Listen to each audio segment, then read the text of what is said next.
ओम शांति। तो आज महाशिवरात्रि का पावन पर्व है। देखो, भारत भूमि के अंदर हर सालों साल विशेष कुछ न कुछ त्योहार मनाते आए हैं।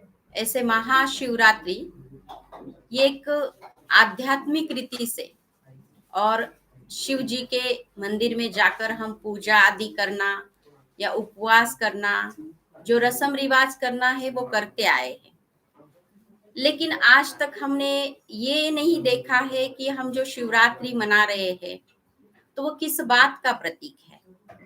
तो देखो, महाशिवरात्रि वैसे देखा जाता है तो इस शब्द का अगर हम संधि विग्रह देखेंगे, महा प्लस शिव प्लस रात्रि, तो रात्रि शब्द देखते हैं तो देखा जाता है अंधकार का प्रतीक है।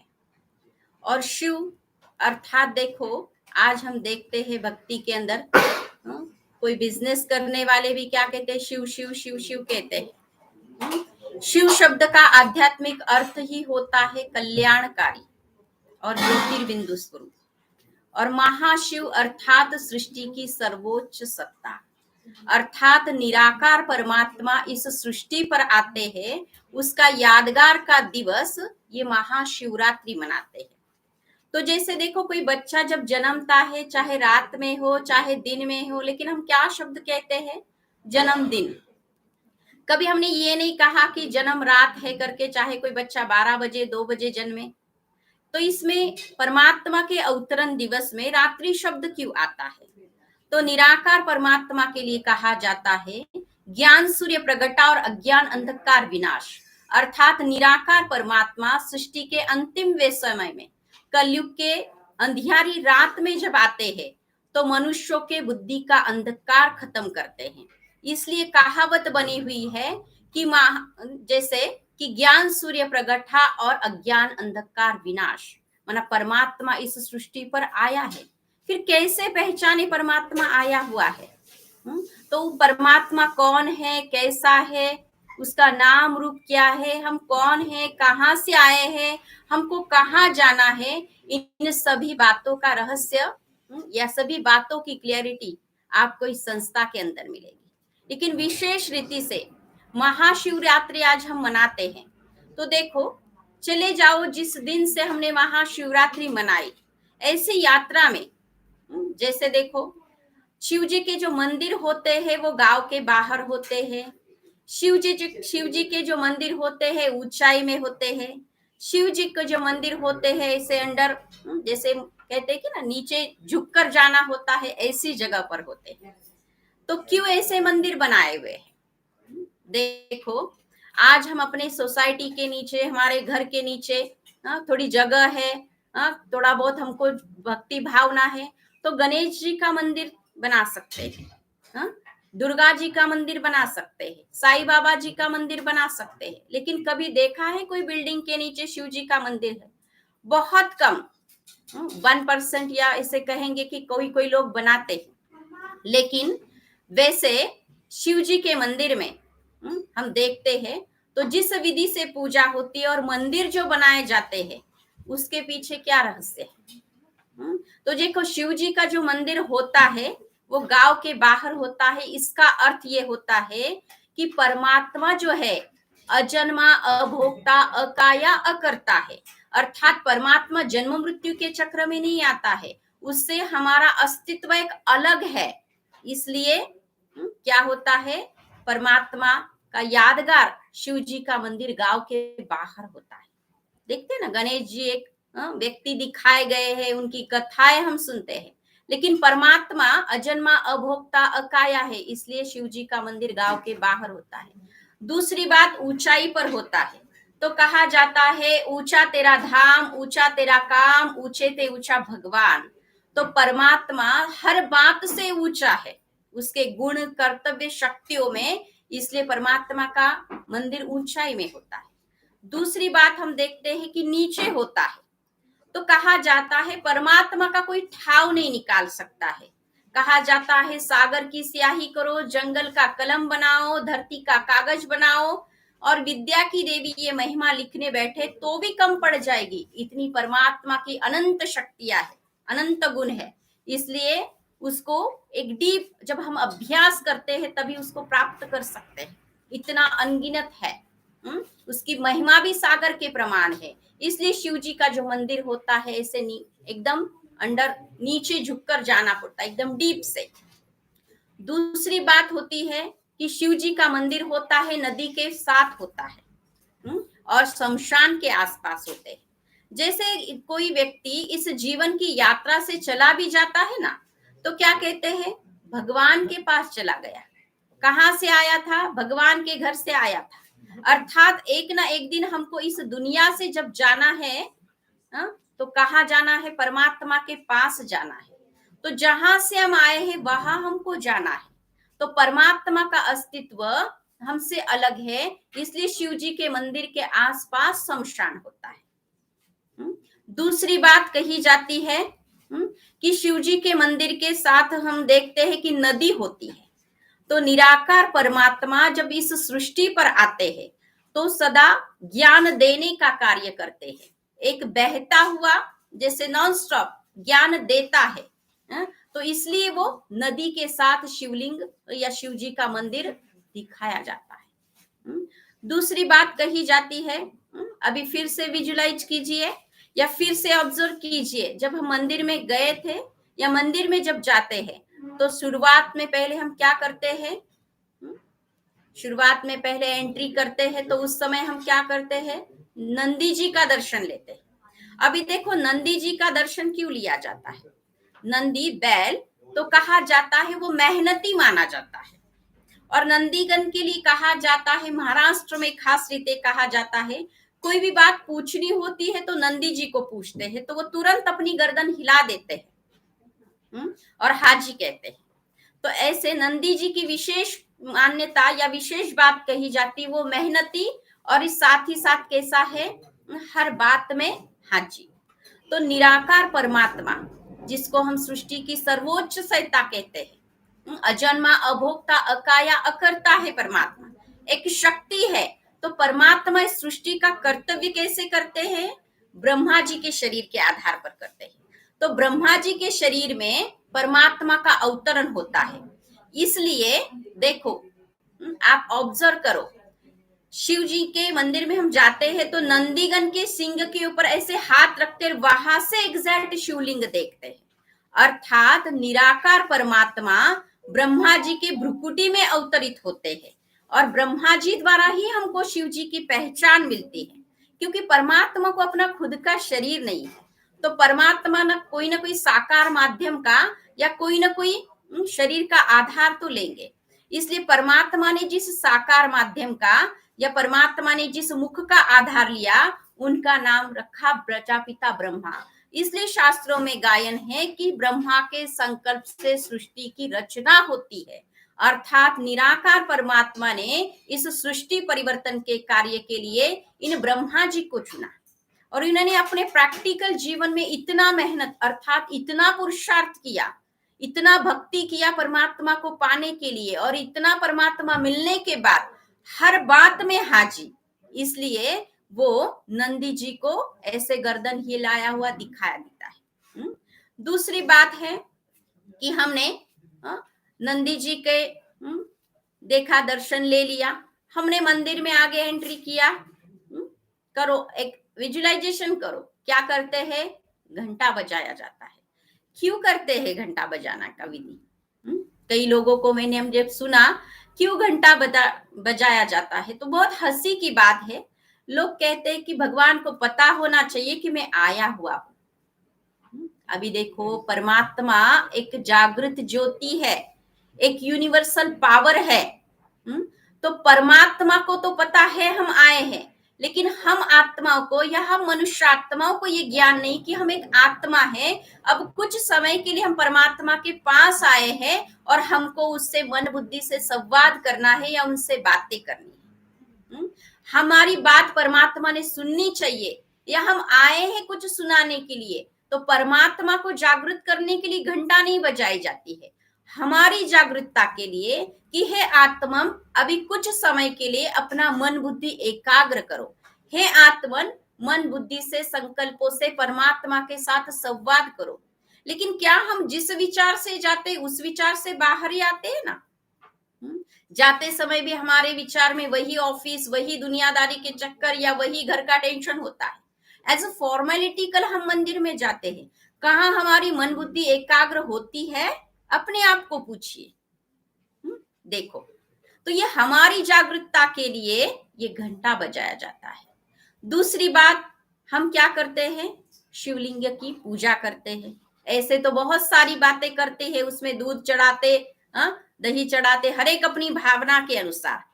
तो देखो, विशेष रीति से कहा जाता है शिव जी के लिंग के ऊपर जो दूध हम चढ़ाते हैं वो कौन सा होता है? निर्स, मीन्स जो बिना गर्म किया हुआ दूध, जैसे निकाला और तुरंत जो चढ़ा दिया, जिसमें जरा भी पानी मिक्स नहीं होता। तो ऐसे देखो कि वैसे क्यों चढ़ाया जाता है? शिव जी के ही मंदिर में क्यों?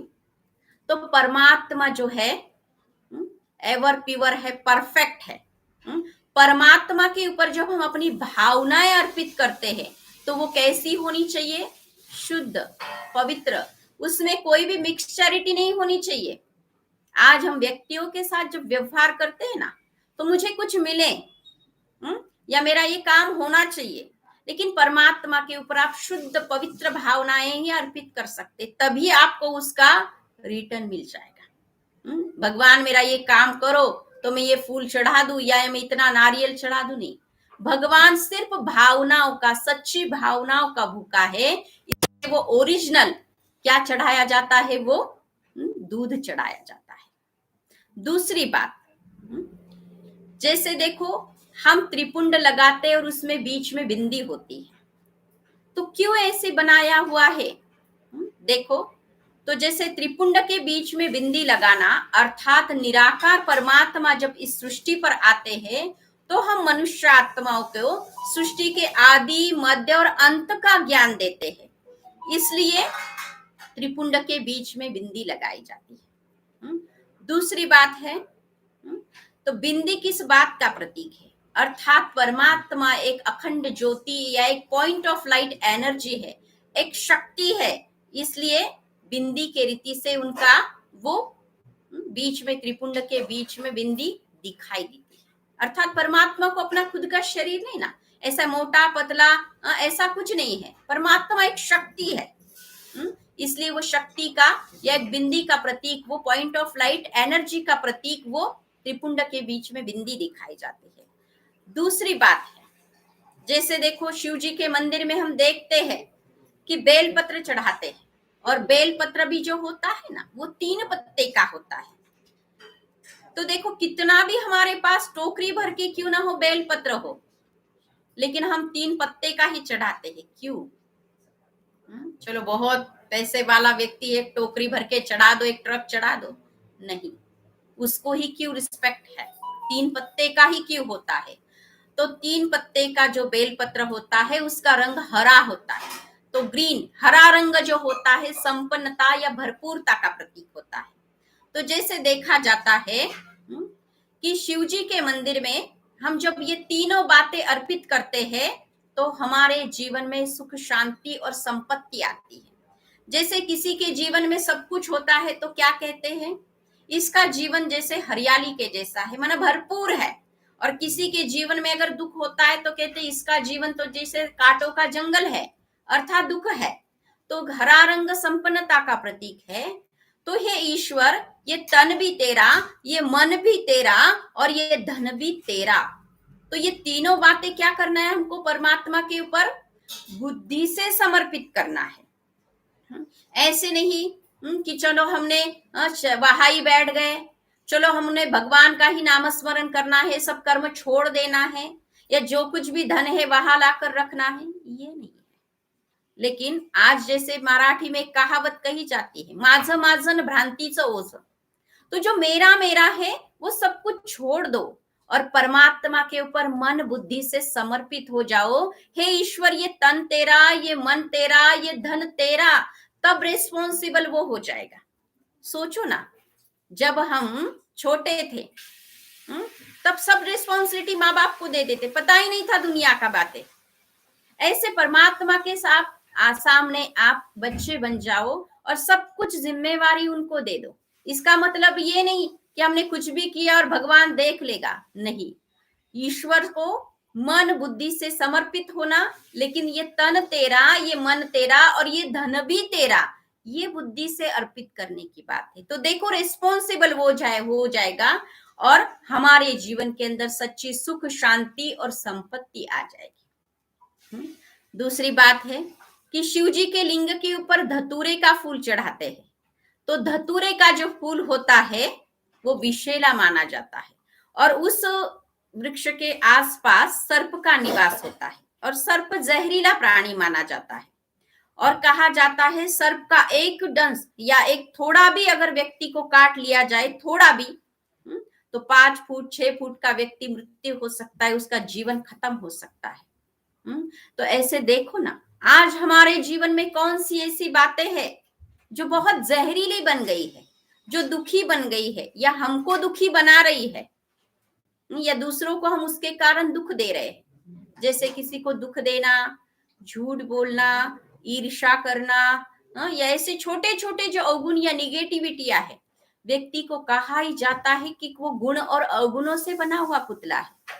तो जब परमात्मा हमको सत्य ज्ञान देता है, अपने सत्य ओरिजिनल स्वरूप की स्मृति देता है, तो हमको ये क्लियरिटी आ जाती है, ये ईश्वर मेरे अंदर ये अवगुण है, ये निगेटिविटियां है, मुझे आज इसको त्याग देना है, या इसके मुझे क्या करना है, छोड़ देना है। तो वो प्रतिज्ञा करने का प्रतीक, या वो छोड़ने का प्रतीक, संकल्प करने का प्रतीक, शिव जी के ऊपर धतूरे का फूल चढ़ाया जाता है। तो हमारे अवगुणों को आज के दिन हमको संकल्प करना है कि मुझे ये आदत छोड़ देनी है। तो जरूर आज जब मंदिर में जाएंगे, तो जरूर एक संकल्प करना, कि यह ईश्वर, ये तन भी तेरा, ये मन भी तेरा, ये धन भी तेरा, और मेरे अंदर ये अवगुण है, ये मैं आज छोड़ दिया। छोड़ना तो पड़ेगा ना। दूसरी बात है, जैसे देखो शिव जी के मंदिर में हम क्या करते हैं, नारियल फोड़ते नहीं है, होम हवन में चढ़ाया जाता है। तो नारियल श्रीफल, श्रेष्ठ फल माना जाता है। तो जैसे देखो, नारियल जो अखंड माना जाता है, तो परमात्मा जो है एवर प्योर है, परफेक्ट है, उनकी गुण शक्तियां अखंडित है, वह जन्म मृत्यु के चक्र में नहीं आती है, या कोई सुख दुख नहीं भोगते हैं, अखंड है, एक ज्योति प्रमाण है, एक शक्ति है, एवर प्योर है, परफेक्ट है। इसलिए परमात्मा के ऊपर अखंड नारियल चढ़ाया जाता है। देखो ना, हनुमान जी के मंदिर में, या गणेश जी के मंदिर में हम कितने नारियल फोड़ते हैं, लेकिन शिव जी के मंदिर में क्यों? क्योंकि परमात्मा एक शक्ति है। और बाकी जो गणेश जी है या जो हनुमान जी है, वो जन्म मृत्यु के चक्र में आते हैं, इसलिए हम वो सुख दुख सब भोगते हैं, इसलिए उनके सामने वो अखंड नारियल नहीं, लेकिन ऐसे खंडित नारियल अर्थात नारियल फोड़ा जाता है। दूसरी बात है कि देखो, शिवरात्रि के दिन हम विशेष क्या करते हैं, उपवास करते हैं। तो उपवास क्यों किया जाता है, क्यों, उसका कारण क्या है? तो देखो, उपवास हम जब करते हैं तो हमारे बुद्धि में क्या रहता है, आज मुझे ये खाना है और आज मुझे ये नहीं खाना है, यही रहता है ना। तो उपवास का अगर सही रीति से आध्यात्मिक अर्थ देखेंगे तो उप प्लस वास, अर्थात ऊपर का जो ईश्वर है उसके सहवास में रहना या उसकी याद में रहना। चेक करो, क्या हमको भगवान याद रहता है या खाने पीने की चीजें याद रहती है? ये हमको क्या खाना है और क्या नहीं खाना है, इसमें ही ये हमारी बुद्धि चली जाती है। तो कहाँ रही भगवान की याद? तो उपवास माना कि उस दिन हमको ज्यादा से ज्यादा जितना हो सके हमारी बुराइयों को त्यागना है, या आज के दिन मुझे ये चीज वर्ज करनी है, या ये चीज आज मेरे जीवन में नहीं होनी चाहिए, ये हमको संकल्प करना है। और ऊपर का जो ईश्वर है उसकी याद में या उसके सहवास में रहना है। दूसरी बात है कि जैसे देखो उपवास के साथ साथ हम क्या करते हैं,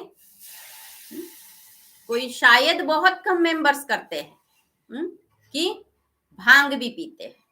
देखो भांग जो बनाया जाता है, भांग में सब गर्म चीजें होती है, खसखस बादाम, ऐसी बहुत सारी ऐसी आयुर्वेदिक चीजें होती है। और साइंटिफिकल रीति से देखा जाता है तो शिवरात्रि जो होती है फरवरी और मार्च इस समय में होती है।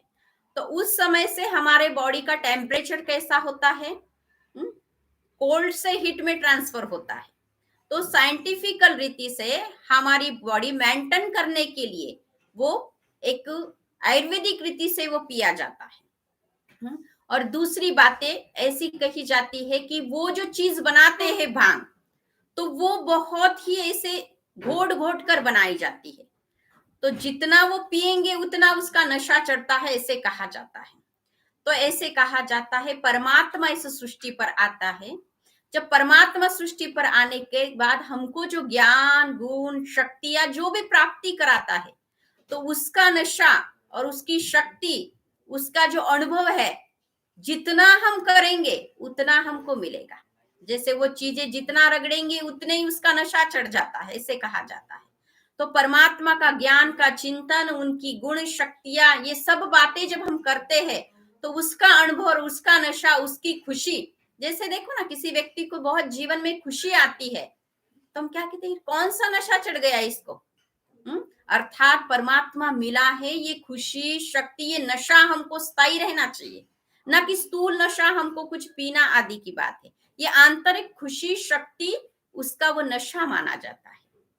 दूसरी बात है कि जैसे शिव जी के मंदिर में हम इस रीति से पूजा करते हैं और साथ ही साथ आधी प्रदक्षिणा लेते हैं। तो आधी प्रदक्षिणा क्यों लेते हैं, कभी हमने सोचा इस बात के लिए? तो आधी प्रदक्षिणी लेना ये किस बात का प्रतीक है? बाकी मंदिरों में हम जाते हैं तो 11 21 कितने सारी ऐसे लगाते हैं फेरे, जैसे टाइम होता है वैसे एडजस्टमेंट होती है, वैसे उतने लगाते हैं। आजकल तो लाइफस्टाइल इतना बिजी हो गया है, मंदिर में जाना ही, घर में ही मूर्ति बिठा देते हैं। या इतना बिजी हो गया है व्यक्ति अपनी जीवन यात्रा में, कहा परमात्मा और कहा हमको अपना सत्य परिचय। इसलिए परमात्मा आकर हमको ये सत्य ज्ञान दे रहे हैं कि अब मैं सृष्टि पर आया हूं, और उस परमात्मा से हमको जो सत्य ज्ञान मिलता है उसके आधार पर हमको जीवन में सुख शांति मिलती है, अर्थात मुक्ति और जीवन मुक्ति मिलती है। तो देखो शिव जी के मंदिर में हम जब चले जाते हैं तो शिव जी का दर्शन करने के बाद हम वापिस पीछे जो गौमुख होता है उसका अमृत या उसका जो जल लेकर वापिस आते हैं। अब देखो ना, पहले हमने देखा तो मेल का यादगार नंदीगन था, पीछे हमने देखा फीमेल का यादगार जैसे गौमुख दिखाती। क्यों इतना डिफरेंट है? तो कहा जाता है परमात्मा इस सृष्टि के अंदर हम मनुष्यात्माओं को मुक्ति जीवन मुक्ति देता है और वो ज्ञान के आधार पर देता है। तो परमात्मा ने जिस शरीर का आधार लिया, जैसे कि ब्रह्मा जी के शरीर का आधार, तो उनके शरीर में परमात्मा अवतरित हुए, इसलिए उनका रिस्पेक्ट या उनका यादगार हमने देखा कि नंदीगण मेल का प्रतीक दिखाया जाता है।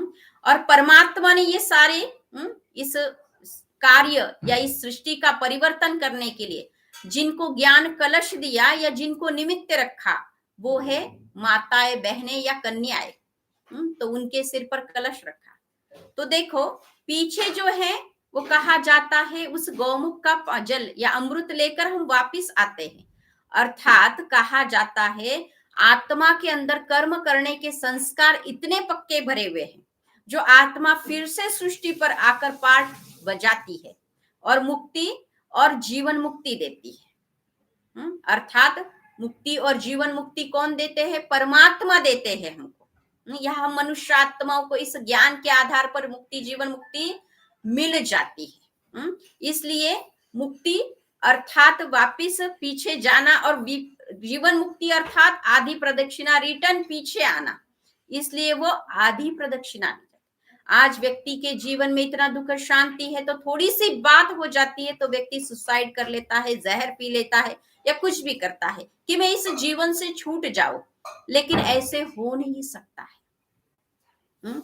आपको इस जन्म का और जो भी जन्म आपने जो आगे लेने वाले हैं उसका, दोनों का कर्म का अकाउंट देना पड़ेगा। वैसे तो हमने इस सृष्टि पर कितने जन्म लिए हैं, उतने कर्मों का अकाउंट इस जन्म का, और जो कर्म हमने बुरा किया, सुसाइड किया, फिर आगे का कितना अकाउंट हो गया। तो ऐसे कोई छूट नहीं सकता है। लेकिन परमात्मा को हम जब प्राप्त करते हैं या परमात्मा से जो ज्ञान मिलता है, उसके आधार पर हमको सत्य रीति से मुक्ति और जीवन मुक्ति मिलती है। इसलिए वो शिव जी के मंदिर में आधी प्रदक्षिणा ली जाती है, पूरी प्रदक्षिणा नहीं ली जा सकती। इसलिए वो वैसे ही बनाए हुए हैं। तो जैसे देखो, ऐसे कुछ बातें हम सालों साल करते आए हैं, सुनते आए हैं, लेकिन उसकी अवेयरनेस या उसकी सत्यता हमको पता नहीं थी। तो जैसे महाशिवरात्रि, ये परमात्मा का अवतरण दिवस का यादगार है। देखो, शिव रात्रि हम कहते हैं, महाशंकर रात्रि नहीं कहते हैं, अर्थात शिव और शंकर अलग अलग है। शंकर एक आकारी देवता है और शिव एक निराकार परमात्मा है, जिसका यादगार दिवस आज हम मनाते हैं। तो महाशिवरात्रि, अगर शिव और शंकर एक होते ना तो हम महाशंकर रात्रि भी कहते हैं। अगर आपके बच्चे को हम अलग नाम से, घर के नाम से पहचानते हैं और बाहर का ऑफिशियल नाम अलग होता है, तो हम क्या कहते हैं, नहीं ऑफिशियल वाले का ही बर्थडे, ऐसा तो नहीं कहते ना, सेम नेम है। ये सेम एक ही व्यक्ति, लेकिन उसके अलग अलग नाम है, तो सभी रीति से पहचाना जाएगा। तो ऐसे शिव और शंकर अलग अलग है, इसलिए महाशिवरात्रि कही जाती, ना कि महाशंकर रात्रि। तो जैसे कई ऐसे बातें हम करते हैं। तो ऐसे आपको आज सुनने के बाद कुछ मन में प्रश्न भी आए होंगे कि क्या हम आज तक जो कर रहे हैं या मना रहे हैं, वो सही था। तो अभी देखो, आज हम मंदिरों में भी जाएंगे, पूजा भी करेंगे, उपवास भी करेंगे, जो भी विधिवत करते आए, तो इस रीति से करेंगे। तो देखो, आज को आपको उस रीति का जो सुख शांति या वो एक रियलाइजेशन या उस सत्यता के साथ करेंगे, तो आपके जीवन में सुख शांति आ सकती है। तो ऐसे कई मन में आपके प्रश्न चले होंगे, कई ऐसी बातें मन में आई होगी कि ऐसे सुनाया है, ये बात हमने पहली बार सुनी। तो ऐसे इस महाशिवरात्रि का आध्यात्मिक रहस्य हमने सुना। तो ऐसे इस संस्था के अंदर कई ऐसी बातें या कई ऐसे सत्यता के राज छुपे हुए हैं, जन्मों के बारे में, धर्मों के बारे में, कर्मों के बारे में। तो वो सत्यता को जानने के लिए हमको इस विद्यालय में जरूर आना है। तो इस विद्यालय का जो नाम है प्रजापिता ब्रह्मा कुमारी ईश्वरीय विश्वविद्यालय। तो इसमें 7 डेज बेसिक कोर्स सिखाया जाता है, मेडिटेशन सिखाया जाता है, और अनेक हमारे जीवन के अंदर जो दुख, प्रॉब्लम या जो हमारे अलग अलग रीति से परमात्मा को हमने अलग अलग रीति से मान्यता की थी, लेकिन अभी सत्य परमात्मा आया है, तो उसको जानने के लिए, उसको प्राप्त करने के लिए आपको इस संस्था में या इसमें एक बार जरूर विजिट देना है। तो जैसे आज हमने जो आध्यात्मिक रीति से ये अर्थ देखा कि महाशिवरात्रि किस बात का प्रतीक है, तो वैसे अब ऐसी कई राज, ऐसी कई बातें फिर से हम अगले नेक्स्ट वीडियो में सुनते जाएंगे। अच्छा, ओम शांति, धन्यवाद।